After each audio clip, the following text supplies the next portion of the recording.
Shalom saudara-saudari dalam kasih Kristus. Pada minggu ini kita bersyukur kerana dapat bersama-sama menyembah, memuji dan merenungkan firman Tuhan. Kita juga bersyukur bahawa kita masih diberikan kesehatan yang baik, tenaga dan hari yang baru pada minggu ini untuk memuji Tuhan. Sebelum kita mulakan kebaktian kita, mari kita berdoa agar Tuhan Yesus mengurapi tempat ini dan setiap kita yang berada di sini. Mari kita berdoa.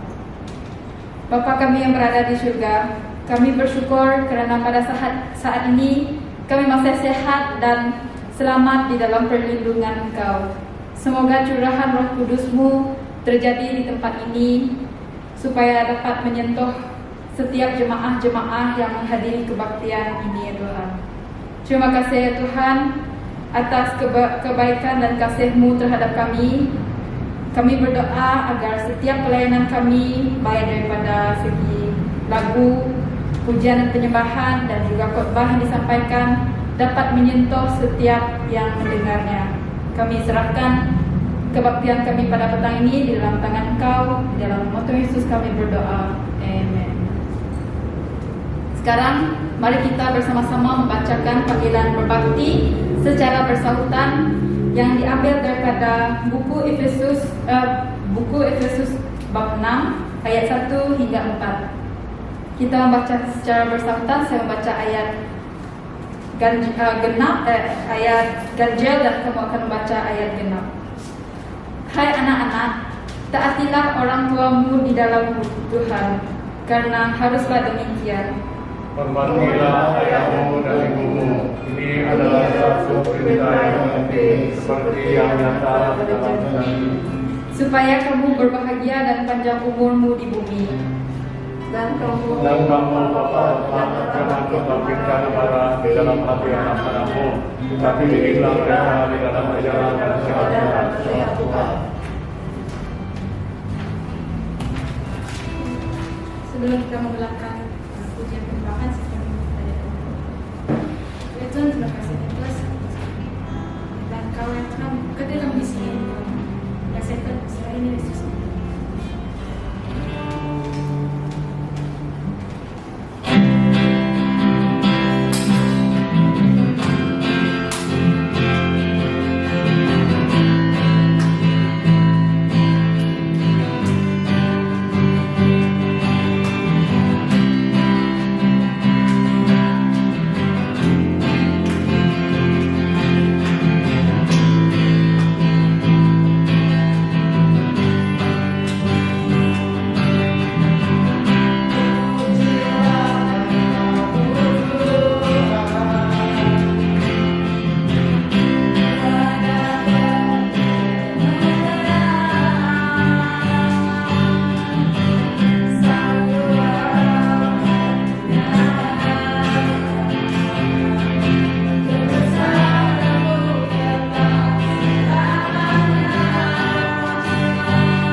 terima kasih Bapa, karena Engkaulah penolong kami. Pada hari ini Tuhan, kami mau mengisytiharkan bahwa hanya Engkaulah Tuhan dan penolong hidup kami. Tuhan, kami memerlukan Engkau, khususnya dalam kehidupan kami setiap hari. Karena kami tidak ada kekuatan, tidak ada yang dapat menjaminkan diri kami selain daripada Engkau. Oleh itu kami serahkan keluarga-keluarga kami ke dalam tangan-Mu. Biarlah Roh-Mu Tuhan yang akan memimpin dan bersama dengan kami, memberikan kami waktu yang baik, memberi kami persekutuan yang baik selama kami hidup di dunia ini. Dan kami juga bersyukur karena Engkau menyediakan segala keperluan dan memberikan kami kesehatan yang baik, melindungi kami dari segala sakit penyakit. Kami bersyukur karena Allah itu baik dan tidak pernah membiarkan kami. Oleh itu kami doakan untuk anak-anak kami, Tuhan berkati mereka. Biarlah mereka sentiasa hidup takut akan Engkau. Segala rencana iblis dan rencana-rencana kuasa jahat, semua itu diluputkan dalam nama Yesus, diruntuhkan dalam kuasa Tuhan. Dan kami juga berdoa untuk mereka yang bekerja, Tuhan Engkau berkati. Bagi mereka yang belum dapat bekerja, Tuhan Engkau bersama dengan mereka. Kami doakan untuk semua keluarga-keluarga dalam jemaat kami, dimanapun mereka berada saat ini, Engkau akan memimpin mereka. Tuhan jaga mereka dan berikan mereka kehausan akan Engkau. Kami mau menyerahkan negara kami ke dalam tangan-Mu. Kami tidak tahu apa rencana Tuhan untuk negara ini, namun kami tahu bahwa Tuhan mengasihi setiap orang yang ada di dalam negara kami. Kami mohon kemuliaan-Mu, kerajaan-Mu dan kasih-Mu akan turun dan melimpah di atas negara ini, supaya segala perbuatan kami yang tidak baik, yang mungkin membuat hati Tuhan tidak senang, kami mohon pengampunan. Kami berdoa supaya kami orang yang percaya sentiasa mengandal Engkau di dalam setiap perkara yang kami lakukan, agar gereja-Mu di negara ini akan bersinar, menjadi berkat kepada semua bangsa. Kami serahkan pemimpin-pemimpin yang ada pada hari ini, Tuhan Engkau berkuasa di atas mereka. Kami berdoa menyerahkan yang di Pertuan Agung, kami menyerahkan Perdana Menteri dan semua menteri-menteri yang ada, dan kami angkatkan YB, baik daripada parti apapun mereka. Kami doakan supaya Tuhan menguasai mereka, supaya mereka memikirkan bagaimana mengurus negara ini dengan baik. Rencana-rencana kuasa-kuasa yang jahat, yang membuat perpecahan dan juga mendatangkan hal-hal yang tidak baik, kami mohon dalam nama Yesus itu dijauhkan. Biarlah kuasa-Mu, hadirat-Mu nyata di negara ini, sehingga semua bangsa dapat hidup aman dan harmoni, dan dapat hidup dengan satu yang lain dengan baik. Kami juga berdoa menyerahkan dunia pada hari ini. Tuhan Engkau tahu keadaan dunia pada hari ini. Kami mohon supaya Tuhan akan terus bekerja di dalam dunia yang ada pada hari ini, karena kami mendengar keadaan-keadaan yang tidak menentu dan penyakit yang sekarang menular di banyak-banyak negara, khususnya di South Africa, gelombang yang ketiga COVID-19 yang mulai menular. Dan kami juga mendengar di South America dan banyak tempat-tempat, dan di India dan di Thailand. Kami doakan supaya Tuhan akan berkata kepada manusia pada hari ini bahwa Engkaulah Tuhan yang berkuasa di atas bumi ini. Kami berdoa supaya Tuhan juga menolong pemimpin-pemimpin dunia, supaya mereka memiliki hikmat daripada Tuhan dan takut akan Tuhan, supaya semua yang mereka lakukan berkenan kepadamu dan memuliakan nama-Mu. Kami doakan untuk mereka yang bekerja keras untuk menangani penularan penyakit COVID-19.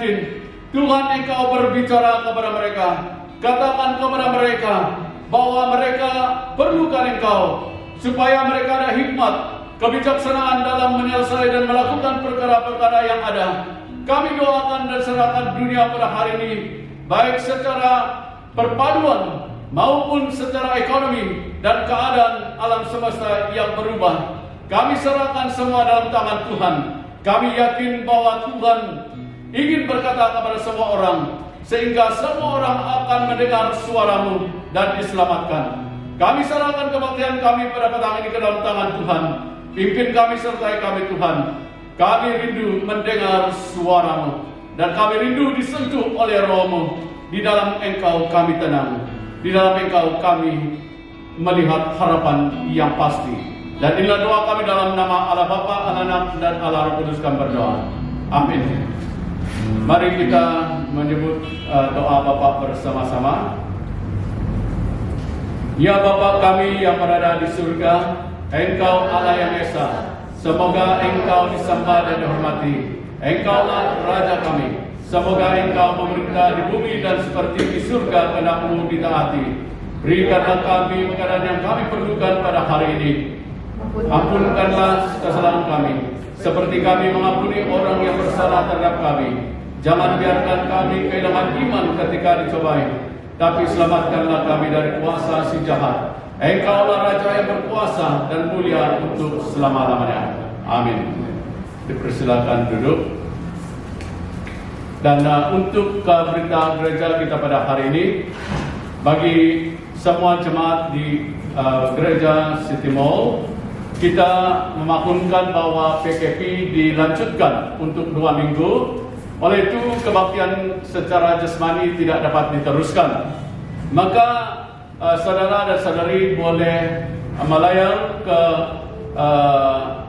dalam talian untuk kebaktian kita setiap hari Minggu pada pukul 2 hingga pukul 4. Dan kelas pemimpin, kelas Alkitab pemimpin setiap hari Rabu, sila ikut bersama. Sangat baik untuk kita belajar mendorong, karena saya rasa inilah waktunya untuk kita dikatakan kamu jaga kamu, dan secara rohani juga kamu membangun diri kamu sendiri. Dan kelas renungan cerita Alkitab juga akan diteruskan pada setiap hari Kamis, dan persekutuan doa kita setiap hari Sabtu pagi. Dan yang seterusnya adalah kuis sekolah minggu. Sila dorong anak-anak kita untuk mengikuti kuis ini, dan drama sekolah minggu, dan juga perkongsian anak-anak muda kita yang dikongsikan melalui YouTube. Nanti kita akan menyatakan kepada kita, dan topik-topik yang tertentu. Dan yang seterusnya adalah kursus manual kalian, dan sila ambil perhatian, dan hanya 1 bulan lebih lagi kita akan lalui untuk mengakhirkan kursus ini. Dan yang seterusnya kelas Alkitab pemimpin daerah diadakan pada 20 hari bulan minggu depan.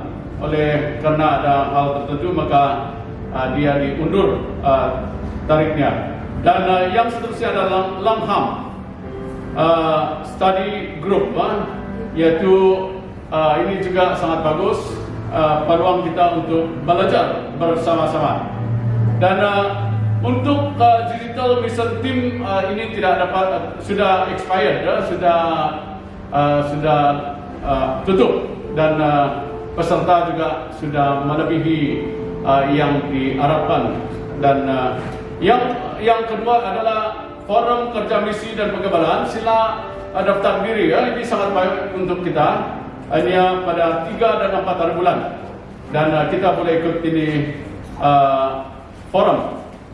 Dan seterusnya adalah seminar kepimpinan kebangsaan pertama dalam talian Anjuran Seminari Teologi Malaysia SDS, Persekutuan Alumni AKI Malaysia.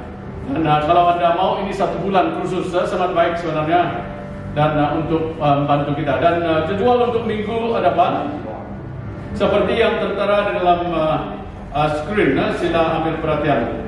Dan itu saja pengumuman daripada saya, dan siapkan hati kita untuk persamaan dan tahun 10-an.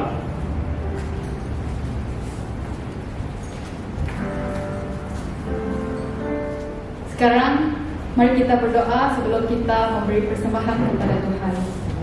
Mari saya pimpin dalam doa. Tuhan Bapa kami di surga, terima kasih kerana berkat Engkau Tuhan yang telah Engkau berikan kepada kami selama ini ya Tuhan. Kami berdoa agar duit yang kami berikan akan dapat memberkati pelayanan kami dan juga pembangunan kerajaan-Mu ya Tuhan. Kami berdoa agar Engkau memberkati setiap yang bekerja di luar sana ya Tuhan, agar mereka diberikan. Terus kami berdoa, amin. Sementara persembahan dijalankan, mari kita bersama-sama menyanyikan lagu Bersamamu.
Seterusnya, kesaksian pribadi kita yang disampaikan oleh Dr. Linianti. Dipersilakan. Shalom dan selamat petang semua ahli gereja City Mall. Pada petang ini, saya ingin berkongsi mengenai tajuk perkawinan sesuai dengan tema gereja bagi bulan ini, iaitu Jemaah yang Matang dalam Perkawinan. Pada bulan Mei tahun ini, Ling dan saya merayakan perkawinan kami selama 34 tahun. Ini berarti kami telah berkahwin lebih lama daripada umur Christina, umur Vela atau umur Solomon. Kalau umur Christina dicampurkan dengan umur Vela, barulah lebih kurang sama lamanya dengan jangka masa kami telah berkahwin. Sebelum saya bercinta dengan Ling, saya sudah menjadi seorang Kristian selama 5 tahun. Semasa belajar di universiti, isu perkawinan adalah salah satu tajuk yang selalu kami pelajari dan bincangkan di Persatuan Mahasiswa-Mahasiswi Kristian. Saya mendoakan pasangan hidup saya mesti mempunyai satu syarat paling penting, iaitu dia mesti mengenal dan mengasihi Tuhan Yesus. Bagi saya, pemilihan pasangan hidup adalah satu perkara yang paling berat dan yang perlu didoakan dan difikirkan dengan mendalam. Ini adalah kerana perkahwinan saya boleh menjadi kesaksian pribadi yang baik atau sebaliknya. Walaupun Ling berasal dari latar belakang dan adat resam yang amat berbeza daripada saya, kami mempunyai kepercayaan dan Allah yang sama. Ling mengenal dan mengasihi Tuhan Yesus. Semasa berkahwin, kami telah berjanji tidak akan berpisah atau bercerai sehingga akhir hayat. Dalam perkahwinan selama 34 tahun, kami juga telah melalui banyak kisah hidup. Kisah yang manis dan ada juga yang pahit. Adalah mustahil bagi dua individu, walaupun dari latar belakang dan adat resam yang sama, tidak pernah bercanggah pendapat. Apalagi kami yang berasal dari latar belakang dan adat resam yang sangat berbeza. Walau bagaimanapun, dengan pertolongan Tuhan, kami berusaha untuk tidak bercanggah pendapat di depan anak-anak kami. Ada juga masa kami tidak senang hati dengan cara atau keputusan yang telah dibuat oleh pasangan, dan anak kami sedar perkara itu terjadi. Tetapi kami selesaikan di antara kami berdua pada hari yang sama. Maka anak sulung kami yang sudah besar masa itu memuji cepatnya kami berdamai. Prinsip yang kami usahakan adalah pada Efesus bab 4 ayat 26 dan 27 berbunyi, "Jika kamu marah, janganlah biarkan kemarahan itu menyebabkan kamu berdosa. Janganlah marah sepanjang hari. Janganlah berikan peluang kepada iblis." Kami faham bahawa kestabilan pernikahan kami akan memberi keyakinan kepada anak-anak kami. Pada setiap masa, asas pendapat kami adalah apa yang dinyatakan di Alkitab, yaitu unit keluarga berfungsi atas dasar kasih dan penyerahan atau rendah diri. Saya dan Ling sebagai orang Kristian berusaha bersifat menyerah diri atau taat kepada Tuhan Yesus. Sebagai bapa dan ketua bagi keluarga kami, saya bertanggungjawab secara keseluruhan ke atas keluarga kami. Tugas saya sebagai ketua keluarga adalah untuk taat kepada Tuhan Yesus dan menunjukkan kasih Tuhan kepada semua ahli keluarga saya. Saya juga bertanggungjawab untuk memastikan semua keperluan ahli keluarga saya, sama ada dari segi rohani, keuangan, dan sosial, dapat dipenuhi. Ling sebagai isteri membantu saya dalam semua isu berkaitan dengan keluarga kami. Kami dengan sedaya upaya memberi perhatian kepada pertumbuhan rohani, intelek dan jasmani anak-anak kami. Dari kecil kami memastikan kami sendiri memantau perkembangan persekolahan anak-anak dengan cara duduk dan mengajar mereka dan menyemak kerja sekolah setiap hari sehingga mereka habis darjah 6. Mulai tingkatan 1, mereka melakukan kerja rumah dan belajar melalui arahan sahaja, kecuali jika ada soalan-soalan yang perlu dibincangkan. Secara rohani, kami memastikan mereka terlibat dengan aktiviti di gereja, ISCF di sekolah dan berdoa bersama-sama setiap hari. Untuk jasmani, mereka mesti keluar dari rumah untuk bermain secara fizikal pada setiap petang, kecuali pada hari-hari tertentu. Adalah menjadi harapan saya bahawa hasil daripada ketaatan semua ahli keluarga kepada Tuhan adalah wujud satu keluarga yang stabil dan aman, yang dapat menempuh segala cabaran kehidupan.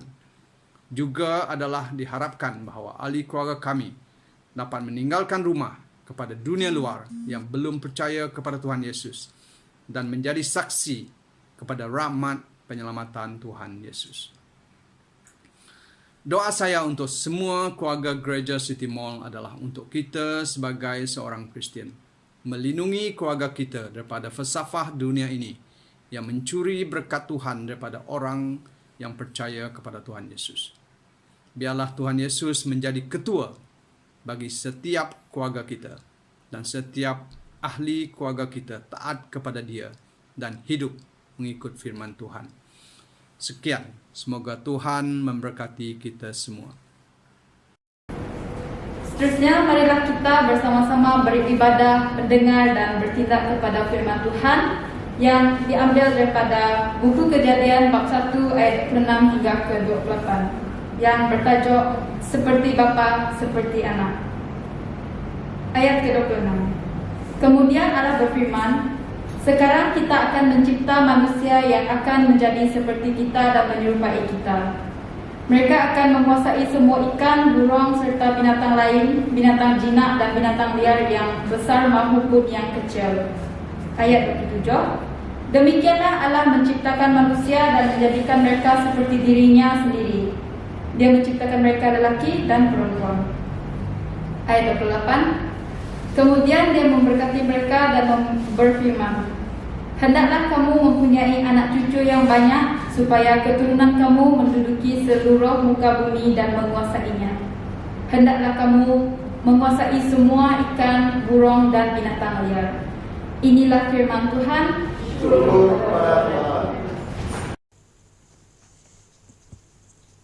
Selamat petang saudara-saudari, keluarga Sitimo dan kawan-kawan seiman yang menyembah Tuhan bersama-sama secara atas talian.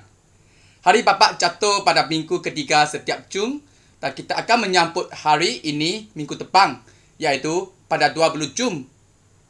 Perayaan ini memang untuk mengingati jasa-jasa Bapa dalam satu keluarga. Saya juga ingin mengambil kesempatan ini untuk mengucapkan selamat Hari Bapa kepada semua bapa di dunia ini. Tahun ini julung kalinya saya menyambut Hari Bapa tanpa bapa saya di bumi. Biasanya bapa dianggap orang yang serius di dalam satu keluarga. Tidak banyak berjaga, tidak pandai senyum. Bila bapa menjeli mata, anak mesti harus tahu apa maksudnya dan bertindak secara segera. Inilah imej tradisi seorang bapa yang kaku dan sungguh-sungguh. Saya menjadi bapa untuk pertama kali pada 6 Ogos 2007. 2 tahun kemudian, pada 15 September, saya menjadi bapa untuk kali kedua. Menjadi bapa maksudnya kedudukan dan status saya telah menjadi lebih istimewa. Satu pangkat yang khas telah diberikan oleh Tuhan kepada saya kerana bukan semua lelaki berpeluang menjadi bapa. Demi keistimewaan ini, tentu berlakunya perubahan dalam hidup saya. Cara hidup saya perlu diubah sesuai. Jadual saya dikemas kini. Tanggungjawab bertambah.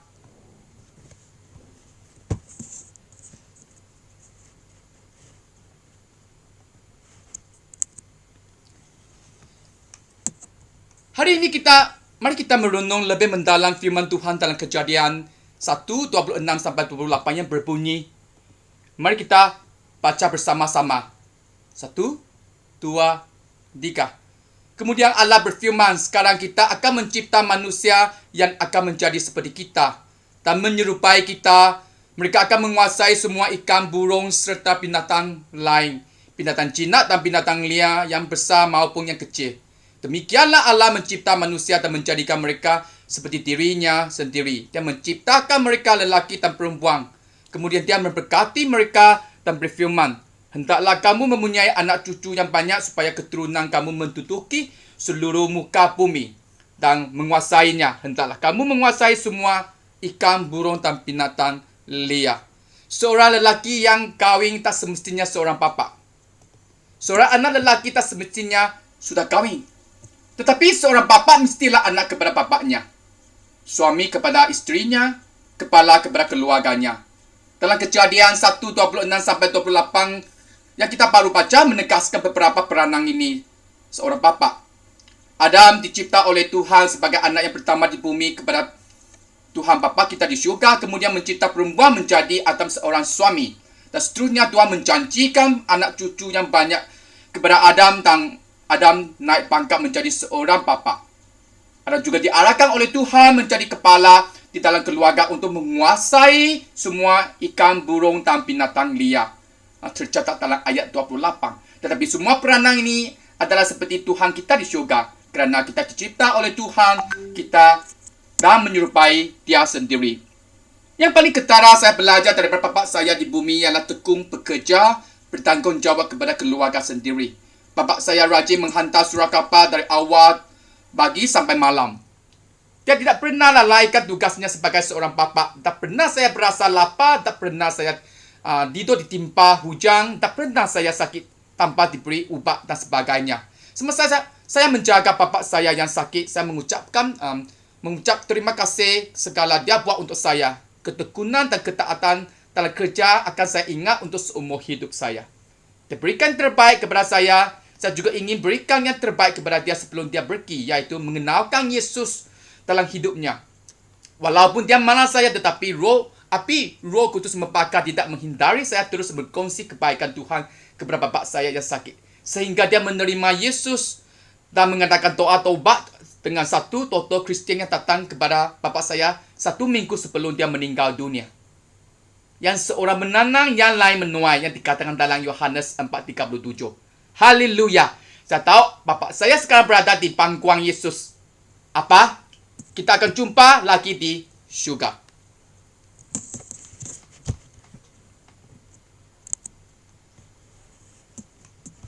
Seperti yang dikatakan sebelum ini, seorang bapa mempunyai peranan yang berlainan dari segi hubungan, yaitu sebagai bapa, anak, suami dan kepala.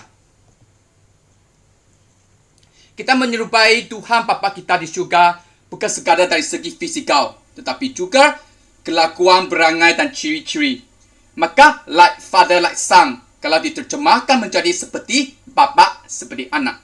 有其父必有其子 adalah frasa yang digunakan untuk menerangkan persamaan yang sangat ketara dan rapat di dalam sepasang bapa anak dari segi kelakuan dan perangai mereka. Ada orang kata muka Isaiah sangat mirip saya. Cara berjalan Isaiah pun macam saya. Apa pendapat anda?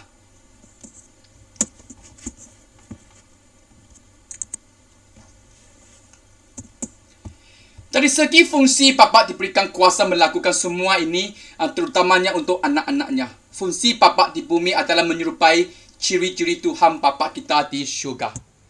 Seperti penuh kasih, adil, selalu menolong dan mendengar, murah hati, baik, sabar dan sebagainya. Petang ini kita lihat tanggungjawab seorang bapa daripada 7 aspek, iaitu sebagai seorang guru kepada anak, seorang sahabat kepada anak, teladan kepada anak, seorang berdamai kepada anak, seorang jurulatih kepada anak, berlindung kepada anak, dan pemberi kepada anak.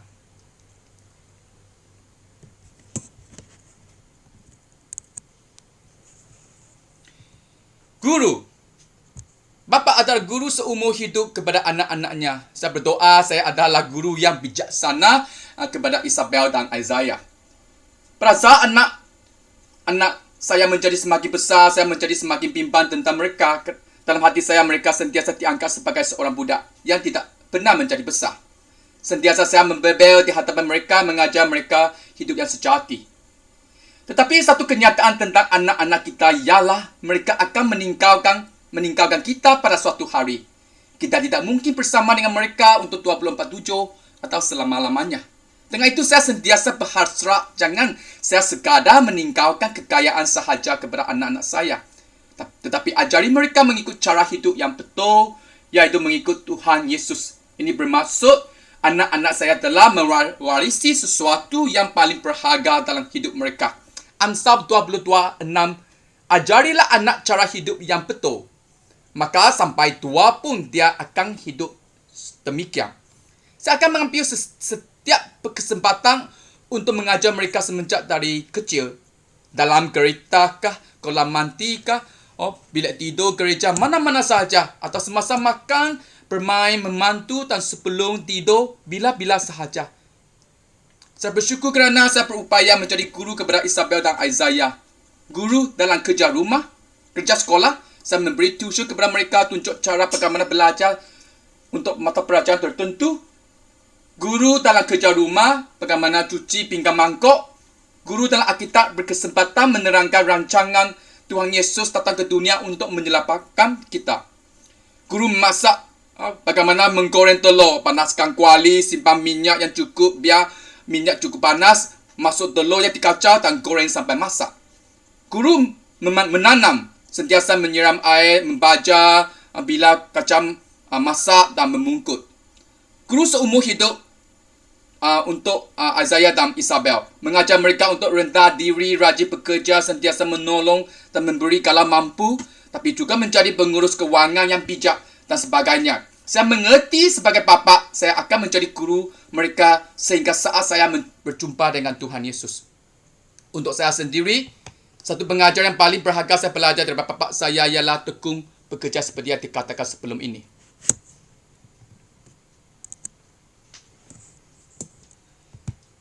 Sahabat, Yohanes 15:15 mengatakan, Aku tidak lagi memanggil kamu hamba, kerana hamba tidak mengetahui apa yang sedang dilakukan oleh tuannya. Aku memanggil kamu sahabat-sahabatku, kerana aku sudah memberitahu kamu segala yang telah aku dengar daripada Bapakku. Kita dianggap kawan kepada Tuhan Bapa. Perlu juga kita sebagai bapa menjadi kawan kepada anak-anak kita. Bukan sekadar kawan biasa, tetapi sahabat yang baik atau sahabat karib. Menjadi sahabat yang baik kepada anak-anak kita maksudnya kita perlu saling memberitahu segala dalam isi hati kita. Semasa mereka memberitahu masalah dan kesalahan mereka, janganlah kita semata-mata menghukum dan marah dulu. Sebagai sahabat yang baik, perlulah sahabat mendengar dan menunjukkan empati kepada mereka. Pengajaran harus diberikan kemudian atau pada masa yang lebih sesuai. Menjadi sahabat yang baik kepada anak-anak kita kadang-kadang perlu merahsiakan sesuatu daripada ibu mereka. Bila mak tidak mengizinkan aiskrim, misalnya, tapi anak-anak kita sangat rindu, belilah satu untuk mereka dan sama-sama kita janji tidak memberitahu ibu mereka. Menjadi sahabat karib kepada anak-anak kita bermaksud kita akan meluangkan masa untuk bersama dengan mereka walaupun kita sibuk. Menghadiri pertandingan, mencerita anak-anak kita, memberi sokongan semasa mereka berlari di atas padang, mencerit kepada semua penonton anak saya telah menang. Jangan tidak hadir pada hari jadi mereka. Biar kita menunjukkan 100% kehadiran dalam saat-saat penting mereka. Menjadi sahabat yang baik kepada anak-anak kita pasti saya akan berdoa untuk mereka tiap-tiap hari di depan mereka. Saya mengerti dunia ini penuh dengan cabaran. Kalau ada pilihan, saya lebih rela menjaga anak-anak saya, terutamanya Isabel, untuk seumur hidupnya. Dunia ini tidak adil untuk perempuan, tidak selamat untuk mereka juga. Tetapi dikatakan di Yohanes 12:15, Aku tidak meminta engkau mengeluarkan mereka dari dunia, tetapi aku meminta engkau menjaga mereka daripada si jahat. Sebagai satu kenyataan kita semua diam dan hidup di dunia ini, tapi yang dinasihatkan oleh Yesus ialah supaya kita mengajar anak-anak kita supaya bertindak berkhidmat dalam dunia ini. Dan janganlah ikut kebiasaan dunia. Tetapi biarlah Allah membaharui cara hidup mereka, berfikir sehingga mereka dapat mengetahui kehendak Allah, yaitu apa yang baik dan yang menyenangkan hatinya, serta sempurna, tercatat dalam Roma 12:2. Tuhan telah anugerah dan memberkati saya, seperti yang dikatakan dalam Mazmur 127:3, anak-anak adalah anugerah Tuhan, mereka adalah berkat-Nya. Dengan Isabel dan Isaiah, saya mesti melaksanakan tanggungjawab menjadi pengurus, yaitu sebagai seorang bapa yang terbaik dan bertanggungjawab menjadi bapa yang seperti Tuhan Bapa di syurga. Untuk Isabel, saya adalah sebagai teman lelaki Isabel yang pertama. Sebagai teman lelaki pertama Isabel, perlu saya bertindak berlainan jika berbanding dengan Isaiah. Untuk mencapai ini, setiap tahun saya telah memberi peluang kepada Isabel dan Isaiah untuk bersama dengan saya secara berasingan. Saya panggil dia one-to-one sections, atau dalam bahasa Malaysia sesi 1-1. Untuk sesi 1-1 ini, kebebasan diberikan kepada Isabel. Dia ada persoalan ditanya tentang setiap keputusan dia buat, asalkan tidak menentang perintah Tuhan dan salah dari segi moral serta undang-undang. Sebagai teman lelaki, saya mesti manjakan Isabel dan berikan dia yang terbaik. Semasa kami keluar berdua-duaan, dia sudah mula berasa senggang memegang tangan saya. Saya menghormati dia. Sebenarnya, isteri saya pun berasa malu memegang tangan di kalangan ramai. Inilah tradisi orang-orang ASEAN. Perlu berubah tapi sangat susah, saya fikir. Kasihan lelaki Asia selepas lama berkahwin. Kami sempat merayau-rayau di kompleks membeli belah, membeli patung yang dia paling suka. Kemudian kami pergi menonton satu wayang romantik dan makan tengah hari di restoran kegemaran dia. Di sebelah petang dia membeli sebuah buku kesayangannya dan kami mengakhiri hari itu dengan dinner yang cukup baik. Dalam pergaulan harian, Isabel tidak berasa malu memberitahu saya dia sedang mengalami high edu period. Satu kali dia pun meminta saya beli 2 wanita untuk dia. Saya beli juga. Ini adalah menunjukkan sahabat yang karib di antara bapa dengan seorang anak perempuan. Apalagi yang saya ajar Isabel, sentiasa ada yakin diri, menampilkan diri supaya tidak lepaskan beluan yang diberikan kepadanya. Saya mengajar dia kalau kerja di tempat lain mesti cari masa untuk balik ke rumah. Kalau Isabel berkahwin dan menghadapi masalah dan perkahwinan, pintu rumah yang dia diam selama ini sentiasa buka untuk dia. Saya memberi amaran kepada menantu saya juga. Kalau dia tidak cinta Isabel lagi, jangan pukul dia kerana bapa teman lelaki yang pertama yang paling bodoh ini masih cinta dia. Tak pernah saya pukul dia semasa dia bersekolah sampai sekarang.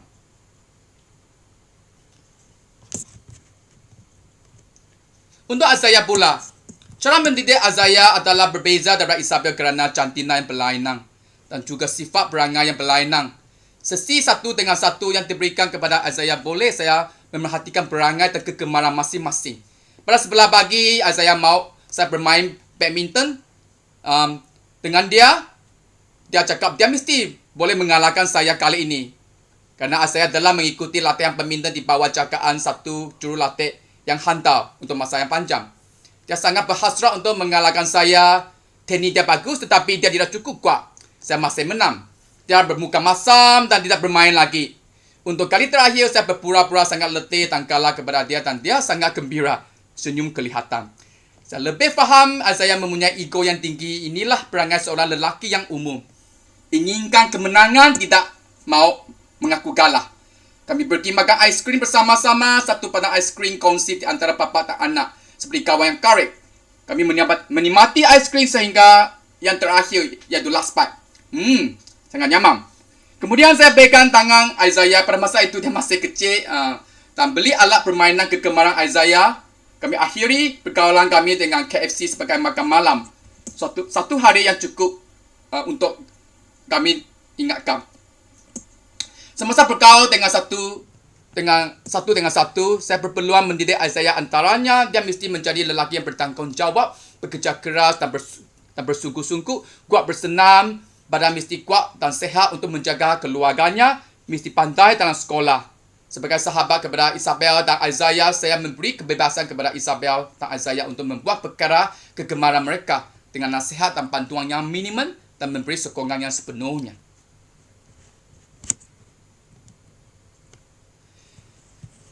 Teladan. Guru yang terbaik untuk anak-anak saya adalah melalui perbuatan saya. Bukan mengikuti apa-apa yang saya cakap. Yang saya mengajar melalui kata-kata saya dan tunjuk mereka sana sini cuma adalah sekadar teori. Secara praktikal saya mesti melaksanakan apa yang saya katakan. Dalam bahasa Inggeris, walk the talk. Kalau tidak yang saya katakan, panjang lebar sebelum ini akan menjadi sia-sia. Bapak-bapak dalam Alkitab yang boleh menjadi pengajaran kepada kita dan anak saya. Iaitu Adam, bapak kepada Kain dan Habel. Alkitab tidak mencetakkan apa yang baik yang kita boleh belajar daripada dia, tetapi mengajar kita supaya jangan coba melanggar perintah Tuhan. Nuh, iaitu Noah, bapa kepada Sem, Ham dan Yafet. Nuh tidak berbuat salah dan dia satu-satunya orang yang baik pada zamannya. Dia hidup akrab dengan Allah, tercatat dalam Kejadian 6:9-10. Dia juga melakukan perkara yang menyenangkan hati Tuhan. Abraham, bapa kepada Ishak, beriman kuat dalam Tuhan dalam hal mengkubarkan Ishak untuk Tuhan. Yakub, bapa kepada 12 suku kaum Israel. Apa teladan yang boleh kita belajar daripada Yakub? Dari hidup Yakub, saya belajar Tuhan menggunakan orang yang lemah dan berdosa dalam rancangannya. Yusuf, bapa kepada Ephraim dan Manasseh, tidak bersungut menghadapi pengkhianatan daripada adik-beradik dia.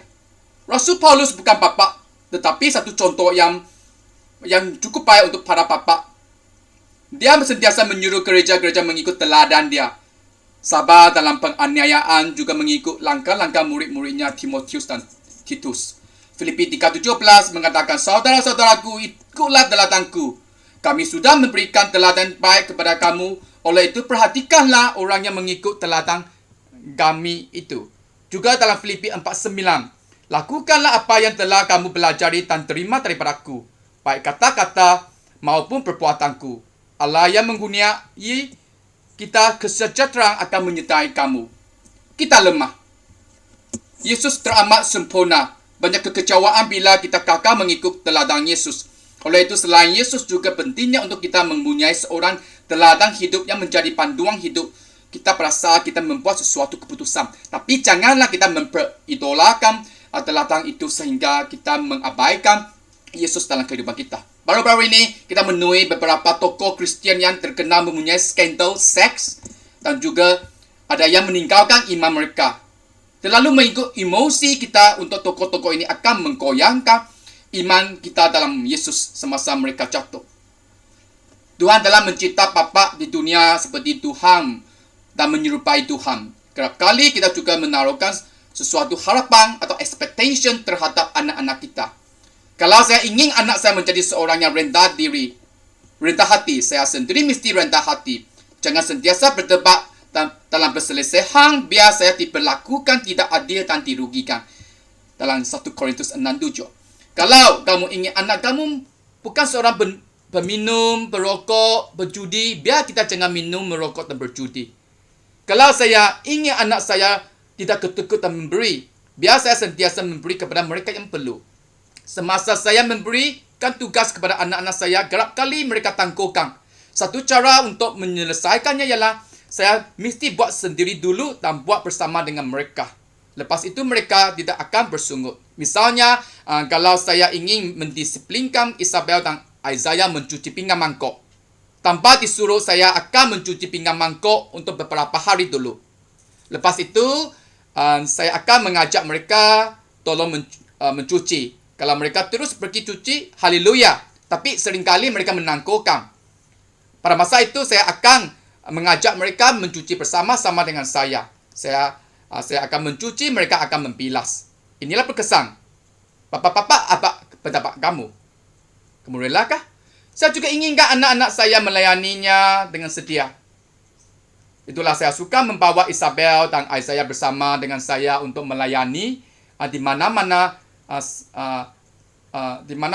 supaya mereka lebih bersyukur kerana mereka telah banyak diberkati oleh Tuhan. Akan menolong orang lain yang ada dalam kesusahan dan mereka akan tekun bekerja dan melayani.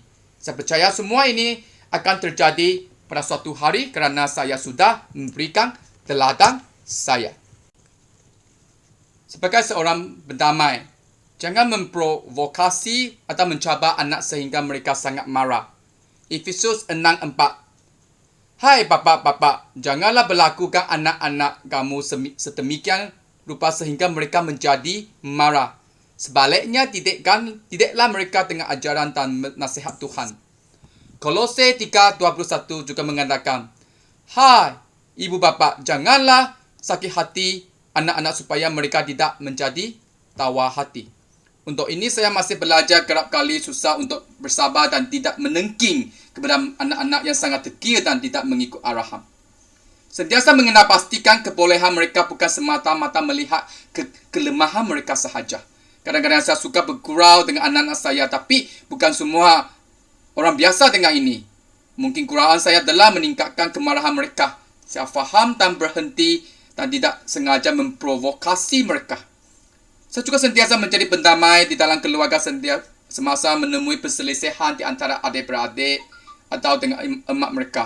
Saya memerlukan khidmat daripada Tuhan untuk meredakan keadaan. Saya sentiasa memegang prinsip dalam Efesus 4:29. Janganlah guna kata-kata kotor dalam percakapan saya. Gunakanlah kata-kata yang membina dan memberikan pertolongan supaya apa yang saya katakan mendatangkan kebaikan kepada anak-anak saya yang mendengarnya. Semasa saya menyediakan perkongsian kali ini, saya sangat berasa amat menyesal kerana kerap kali saya mengeluarkan kata-kata marah dan sindir kepada isteri dan anak-anak saya. Ini mungkin menyebabkan mereka tawar hati dalam segala perkara dan tidak lagi yakin kepada sendiri dan percaya kepada saya. Tidak lagi mereka berkongsi isi hati mereka kepada saya. Kalau saya terus melakukan sebegini, perlu saya bertaubat dalam perkara ini.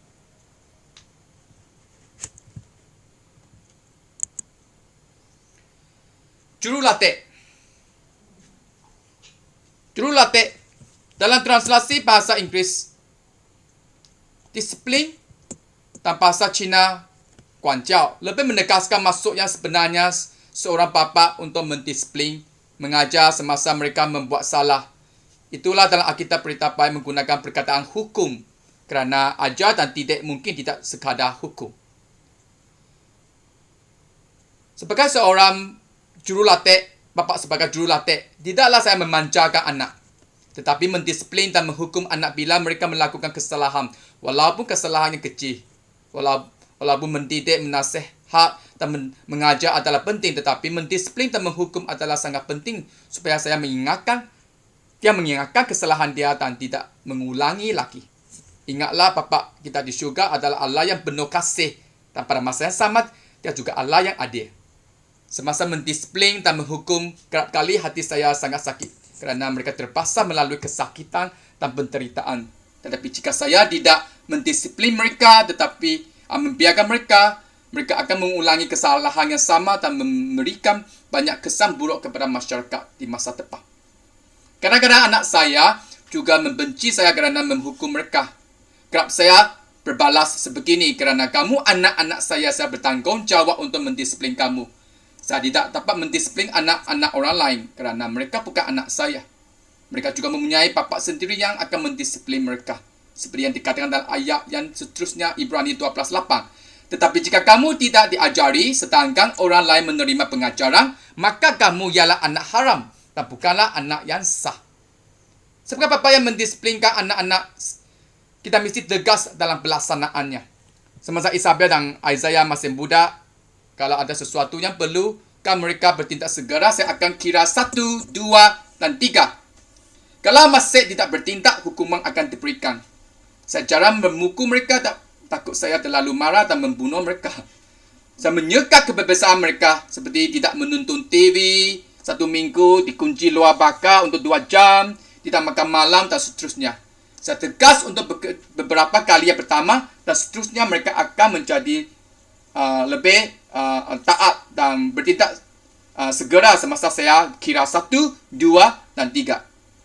So, sebagai jurulatih dalam satu keluarga, saya mendisiplinkan kehidupan harian mereka. Mereka mesti bangun sebelum 8. Kalau untuk hari Minggu, kalau ada bersekolah memang mereka mau bangun awal.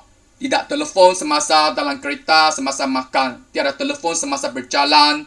Jangan coba berjalan keseorangan dalam lorong yang sunyi dan gelap. Mesti menghadiri kepatian di mana-mana mereka berada. Ini juga satu perkara yang saya sentiasa tegaskan dan sendiri lakukan sebagai teladan.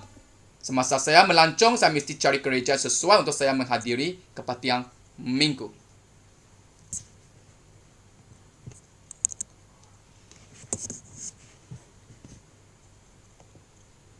Sebagai seorang pelindung dalam keluarga. So, bapa adalah seperti Tuhan bapa di syurga akan cuba sedaya upaya untuk melindungi anak-anaknya daripada segala bahaya. Dia akan menilaikan tahap bahaya setiap aktiviti anak-anak mereka sertai. Seperti yang dipaparkan di gambar di atas, bapa ini secara spontannya menghulurkan tangan untuk menghalang kayu baseball yang terbang ke arah muka anaknya. Saya fikir tangan bapa ini mesti cedera parah dengan tayar yang kuat ini. Bapa sebagai pelindung anak akan memerhatikan keadaan sekeliling sebelum membiarkan anak-anaknya bermain di taman permainan. Semasa di kolam renang, biasanya saya tidak berenang dan memerhatikan mereka berseronok di dalam air. Semasa mereka dibuli oleh kawan-kawan lain, saya sentiasa menghiburkan mereka dulu dan memberikan nasihat yang sepatutnya. Masih ingat semasa Isabel di darjah 1, dia seorang yang sangat suka berkawan dengan rakan-rakan sekelas dia. Dia menganggap Venice namanya sebagai seorang kawan karibnya. Kawan karib maksudnya mereka makan bersama, main bersama, bergaul bersama sebelum sekolah, semasa rehat dan selepas sekolah. Tapi Venice tahu kelemahan Isabel kerana Isabel sangat memberatkan persahabatan di antara mereka. Dia mengambil kesempatan keadaan Isabel. Kalau Isabel berbaik dengan kawan lain, Venice berasa cemburu dan akan panggil Isabel jangan berkawan dengan orang itu. Tetapi Isabel ingin menjadi kawan dengan semua orang. Dia enggan. Venice akan mengugut Isabel tidak mau berkawan dengan dia lagi. Isabel sangat sedih dan menangis di pangkuan saya kerana tak ada kawan lagi. Terpaksa saya menasihatkannya jangan mementingkan kawan yang manipulasikan persahabatan. Pada permulaannya dia tidak dapat terima. Akhirnya dia pun mengerti dan tidak lagi dimanipulasikan oleh kawan-kawannya lagi. Pengesahan daripada bapa adalah penting semasa mereka menghadapi kegagalan supaya mereka tidak tawa hati dan putus asa, tapi akan kembali dengan lebih berani dan gugur lagi. Dan mereka akan berasa selamat bersama dengan ibu bapa. Tuhan Bapa kita di syurga pun selaku pelindung kita. Dalam Mazmur 91, 1-3 berbunyi begini. Orang yang berlindung kepada yang maha tinggi, orang yang tinggi di bawah naungan yang maha kuasa, dapat berkata kepadanya, engkaulah pembelaku dan berlindungku. Engkaulah Allahku, aku percaya kepadamu. Dia akan melindungi engkau daripada segala bahaya tersembunyi dan daripada segala penyakit yang membawa maut.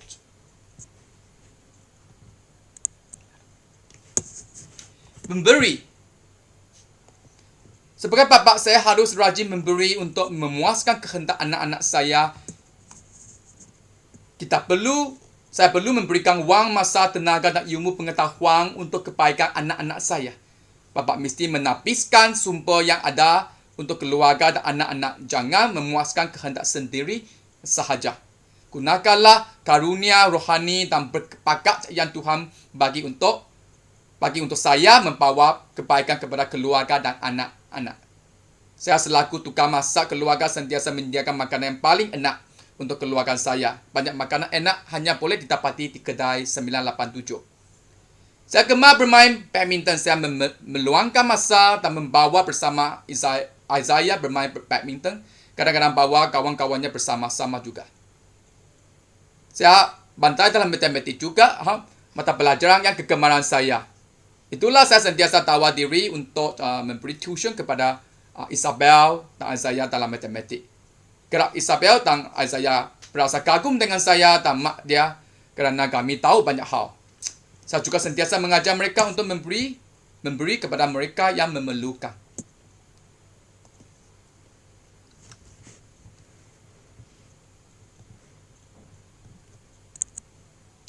Secara kesimpulannya, saya faham saya sebagai bapa beranak saya bukan sekadar 7 peranan yang disebut di atas. Guru, sahabat, menjadi teladan, pendamai, jurulatih, pelindung dan pemberi. Tanggungjawab saya adalah melebihi semua ini. Biar kita sebagai bapa dan emak yang setia menjaga anak-anak kita yang dianugerahkan oleh Tuhan. Merekalah salah satu berkat yang Tuhan berikan kepada kita. Tercatat dalam Mazmur 127 ayat 3. Dengan itu mari kita melakukan segala untuk memuliakan Tuhan Bapa kita di syurga.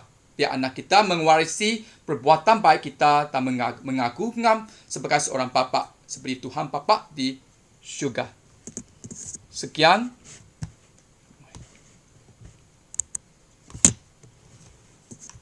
Seterusnya, sebenar hari Bapa minggu depan, mari kita berdoa untuk bapa di dunia ini. Kita tahu bukan semua bapa berani seperti diterangkan sebelum ini. Ada yang menghadapi cabaran dalam kedudukan mereka. Mari kita berdoa. Oh Tuhan Bapa kami ada di syurga, kami serahkan bapa-bapa yang ada di dunia ini kepada Engkau. Biarlah Engkaulah yang sentiasa menjadi teladan kepada bapa-bapa, supaya kami sentiasa bertindak sebagai seorang bapa yang bertanggungjawab dan penuh kasih sayang kepada anak-anak kami. Untuk bapa-bapa yang menghadapi cabaran dalam keluarganya, kami serahkan mereka kepada Engkau. Biar Engkaulah akan menyertai mereka dalam segala yang mereka lakukan dan menguatkan iman mereka dalam Engkau dan melakukan yang terbaik untuk keluarga mereka. Terima kasih Tuhan kerana Engkaulah Tuhan Bapa di syurga yang paling bagus dalam dunia ini. Biarlah kami sentiasa belajar daripada Engkau dan kami sentiasa mengingatkan segala dari firman Engkau untuk bapa-bapa di bumi ini, supaya kami boleh merefleksikan image Engkau menerusi segala yang kami katakan, segala yang kami lakukan dan segala yang kami fikirkan. Terima kasih Tuhan kerana kebaikan dan kemurahan Engkau. Dalam nama Yesus Kristus Juru Selamat dan Tuhan kami berdoa. Amin. Sebagai respon kita terhadap firman Tuhan yang telah disampaikan sebentar tadi, marilah kita bersama-sama menyanyikan lagu Waktu Tuhan.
Bapa, kami tahu waktu-Mu yang terbaik.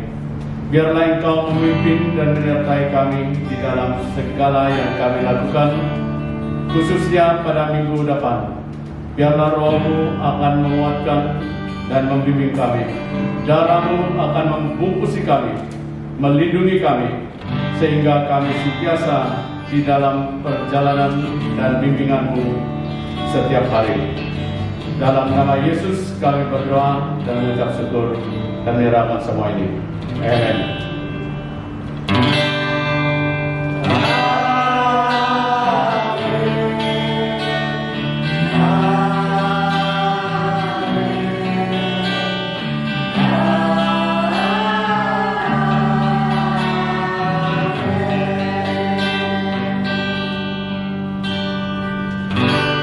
Shalom, selamat petang. Kita datang ke dalam sesi doa. Begitu yang pertama untuk doa kesyukuran seperti yang tertulis dalam ayat Kolose bab 3 bab 17. Segala sesuatu yang kamu lakukan atau katakan haruslah dilakukan demi nama Tuhan Yesus, sambil bersyukur kepada Allah Bapa bagi apa yang dilakukan oleh Tuhan Yesus untuk kamu. Kita bersyukur kepada Tuhan di atas anugerah dan rahmat-Nya yang tidak habis setiap hari kepada kita. Kita bersyukur juga atas perlindungan dan keselamatan yang telah diberikan oleh Tuhan kepada kita, walaupun dalam keadaan yang tidak menentu sekarang, tetapi kita masih aman dan selamat dalam perlindungan bagi orang yang percaya. Saya akan pimpin kita dalam doa kesyukuran ini. Mari kita berdoa. Ya Bapa kami yang berada di surga, sekali lagi Bapa, kami mengucap syukur, terima kasih karena rahmat-Mu sentiasa baru dalam kehidupan kami. Engkau telah menyediakan semua keperluan kami setiap hari, karena kasih-Mu begitu besar kepada kami, Tuhan. Kami mengucap syukur di atas perlindungan dan keselamatan daripada Bapa pada hari ini, walaupun keadaannya tidak menentu sekarang, Tuhan. Kau masih melindungi kami daripada wabah-wabah penyakit yang ada di sekarang sedang menular di negeri kami, Sarawak, dan di kawasan kami kecil ini. Kami amat bersyukur kepada-Mu ya Bapa. Sekali lagi kami amat bersyukur kepada-Mu. Di dalam nama anak Allah Bapa, Anak dan Roh Kudus kami berdoa. Amin. Yang kedua, kita berdoa untuk pengampunan. Yang tertulis dalam 1 Petrus bab 2 ayat 24. Kristus sendiri memikul dosa pada tubuhnya di kayu salib, supaya kita bebas daripada kuasa dosa, lalu hidup menurut kehendak Allah. Luka-luka Kristuslah yang menyembuhkan kamu. Kita berdoa memohon pengampunan di atas perbuatan dan pemikiran yang tidak berkenaan kepada Tuhan di sepanjang minggu ini. Dan kita juga berdoa untuk mengampuni orang yang bersalah terhadap kita. Nah, kita meminta saudara kita ini untuk memimpin kita dalam doa pengampunan dosa ini.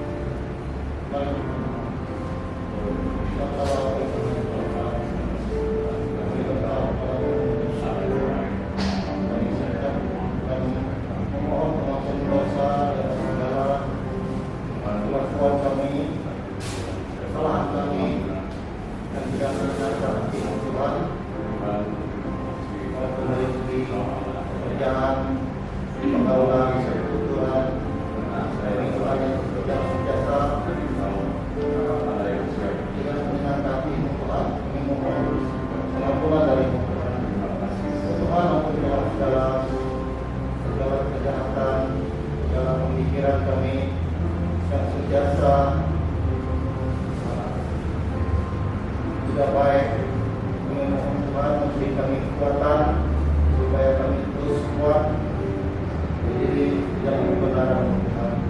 Tuhan, bukalah hati setiap kami supaya kami mempunyai hati yang seperti Engkau, supaya kami juga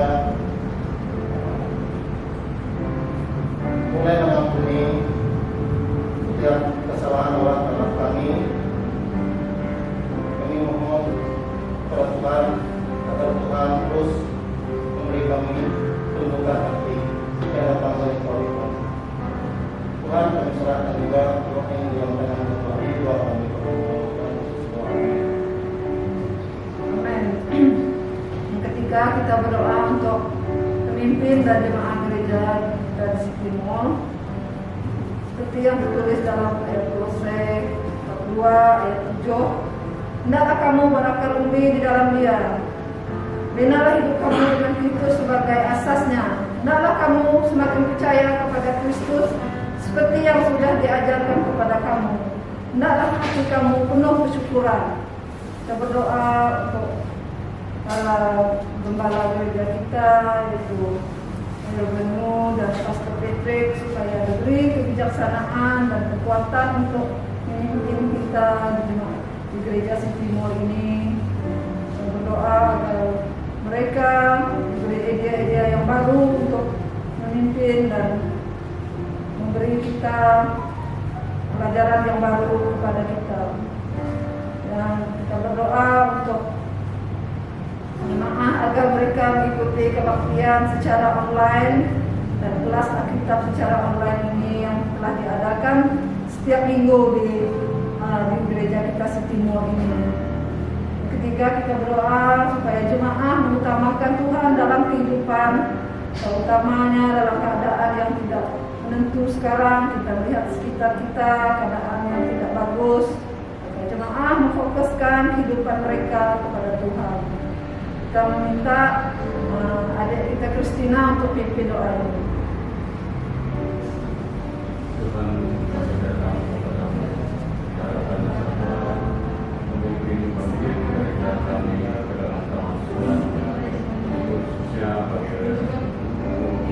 bagi saya, supaya Tuhan bisa menempati dan juga bimbingan dan perlindungan dan juga kepada jemaat Tuhan, saya berdoa dan Tuhan, karena saya percaya bahwa Tuhan yang boleh menolong dan dengan kami serahkan dalam Tuhan, kami mohon pimpinan kami, karena Engkau adalah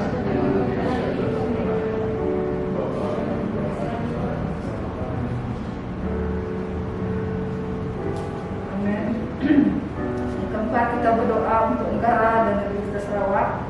Yesaya bab 41 ayat 10. Janganlah takut kerana aku menyertai kamu. Janganlah cemas kerana akulah Allah kamu. Aku akan menguatkan dan menolong kamu. Aku akan melindungi dan menyelamatkan kamu. Kita berdoa peningkatan kes COVID di seluruh Malaysia dan Sarawak dapat dikurangkan, terutamanya di kawasan kita seperti di Sawira ini. Kita telah maklumkan bahwa kampung sebelah kita telah kena lockdown. Dan yang kedua, kita berdoa untuk pemulihan ekonomi terjadi sekarang ini. Kita telah maklum bahwa keadaan ekonomi di negeri Sarawak dan Malaysia tidak berapa bagus.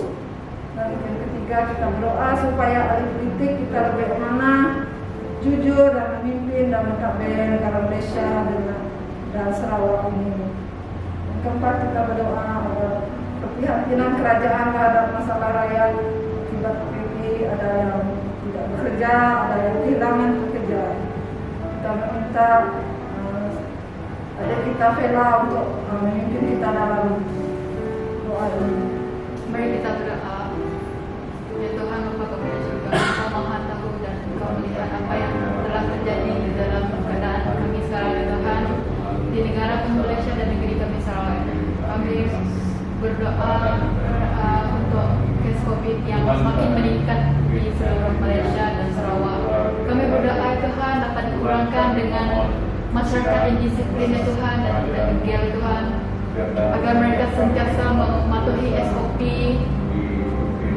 di mana-mana mereka berada di luar sana, ya Tuhan. Kami berdoa agar pemulihan ekonomi terjadi, ya Tuhan, disebabkan pandemik ini, Tuhan, ekonomi kami jatuh, ya Tuhan. Kami berdoa agar Engkau pulihkan kembali ekonomi kami yang merosot ini, Tuhan.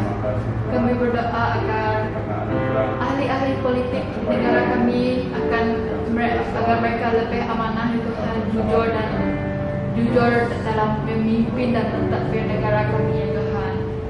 Kami berdoa juga, ya Tuhan, agar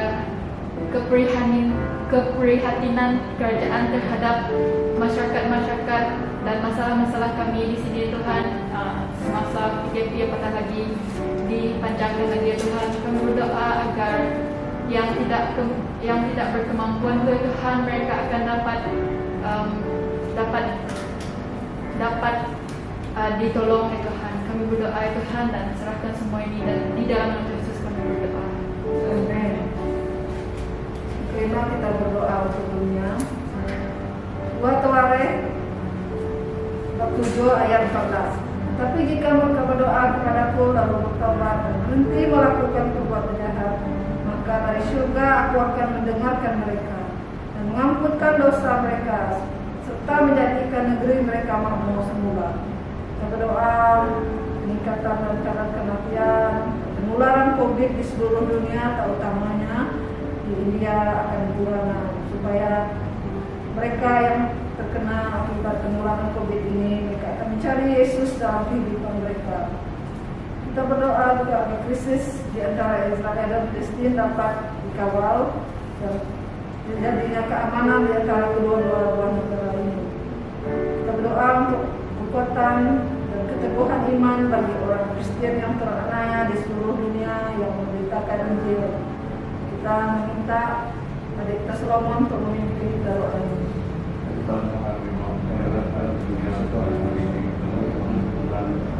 Keadaan dunia yang menentukan kami lihat pembunuhan, penyakit dan juga ketidakadilan Tuhan bagi dan alam semesta dan kami doakan mohon pimpinan pemerintah Tuhan kami mohon kehadiran Tuhan kami mohon bimbingan Tuhan kami mohon serahkan kepada Tuhan yang lalu Tuhan akan siap bersama-sama dengan kami doa serahkan kepada Tuhan karena kami percaya dengan hidup bahwa Engkau berkawan dan berkata segala selama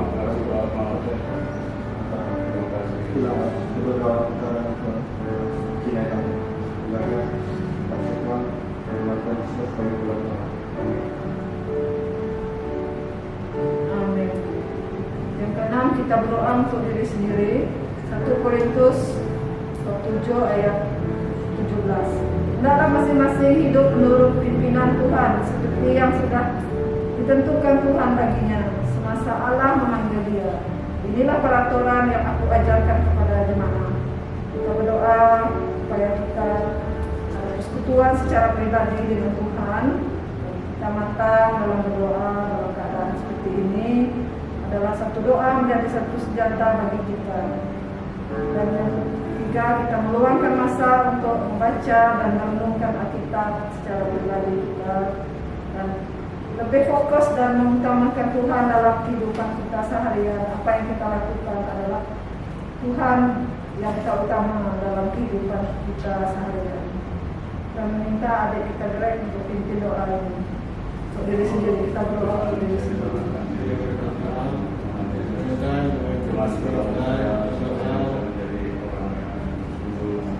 Biarlah kami di sini secara pribadi mengalami apa biarlah kami di sini dapat menembuskan dengan kenal hati kami dan serahkan waktu biar kau menempatkan dan serahkan saya itu juga Bapa biarlah kami bertanggal apabila apa biarlah kami berdoa dengan hati yang tulus dengan hati yang ikhlas bagi kami yang berdoakan ajar saya untuk terus mendekati dia meminta biarlah masa kami bisa berteruang, bisa rehat biar terjadi padamu Bapa, biar kami senang bersamamu dan bergembira biarlah apa yang kami lakukan Engkau bersama dengan kami ya Bapa, apa yang kami serahkan, apa yang kami lakukan hari ini hanya untuk melihat kami serahkan kepada dunia dan Bapa dan kami Yesus Kristus dan selamat pada kami Bapa. Amin. Dan permintaan doa dan penutup, kita berdoa untuk anak-anak kita, untuk saudara-saudari kita yang sakit, untuk saudari kita murid sekarang ini dia sudah menjalankan dialisis 3 kali dalam 1 minggu. Kita berdoa juga untuk anak-anak kita yang bersekolah secara online, yang di college ataupun di universiti. Kita berdoa juga sekarang masa PKP dan seperti yang kita ketahui bahwa masa PKP kita akan dilanjutkan. Dan ada permintaan doa, berbela dan minta doa. Nah, ini permintaan doa daripada Nenek Solomon. Dia akan menerima vaksin pada hari Minggu pukul 12. Dia meminta didoakan. Dan kita berdoa untuk keluarga Letowong yang telah kehilangan ayahnya, yang telah dipanggil Tuhan, ayah yang telah dipanggil Tuhan dan keluarga mereka diberi penghiburan.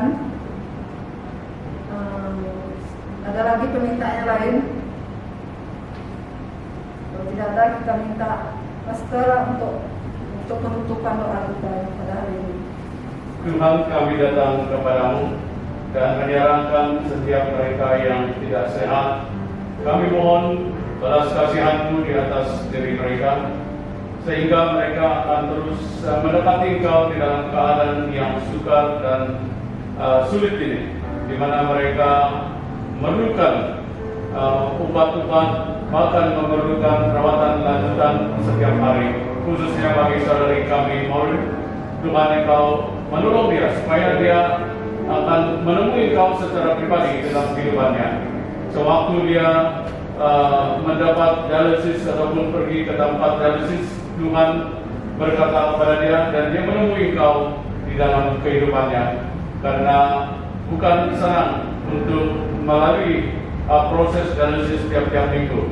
Kami doakan juga bagi suaminya supaya dia juga akan sabar dan dapat membantu istrinya. Bagi mereka yang lain yang sakit, Tuhan, kami serahkan dalam tangan-Mu, karena umur sudah lanjut, dan kami mohon balas kasihan Allah di atas mereka. Kami serahkan Bapak kepada Loren dan Sena, bahkan Bapak Marta, dan kami serah yang lain juga yang kami tidak sebut, dan kami mohon Tuhan akan terus menguatkan mereka. Kami ingatkan anak-anak kami yang bersekolah, baik yang di primary school, di secondary school, bahkan di college, dan juga di university. Tuhan, tolong mereka, Tuhan, supaya mereka akan terus melihat bahwa pendidikan adalah penting bagi hidup mereka, supaya mereka akan terus bersemangat untuk belajar, untuk membentuk diri mereka, supaya suatu hari nanti mereka bukan hanya berjaya dalam sekolah, tapi mereka dapat mengurus hidup mereka dan dapat melakukan sesuatu untuk masa depan mereka. Kami juga berdoa menyerahkan keluarga Dr. Wong yang berduka cita karena bapak mereka telah dipanggil oleh Tuhan. Biarlah kasih-Mu dan kehadiran-Mu menghiburkan mereka. Mereka akan tetap setia dan terus bersandar dan berpaut kepada-Mu di dalam segala perkara. Kami juga berdoa, ya Bapa, menyerahkan kehidupan kami dan semua yang kami lakukan sepanjang minggu depan ini. Biarlah Tuhan menyertai dan pimpin kami.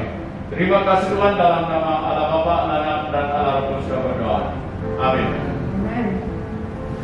Sekian saja untuk sesi doa. Tuhan memberkati.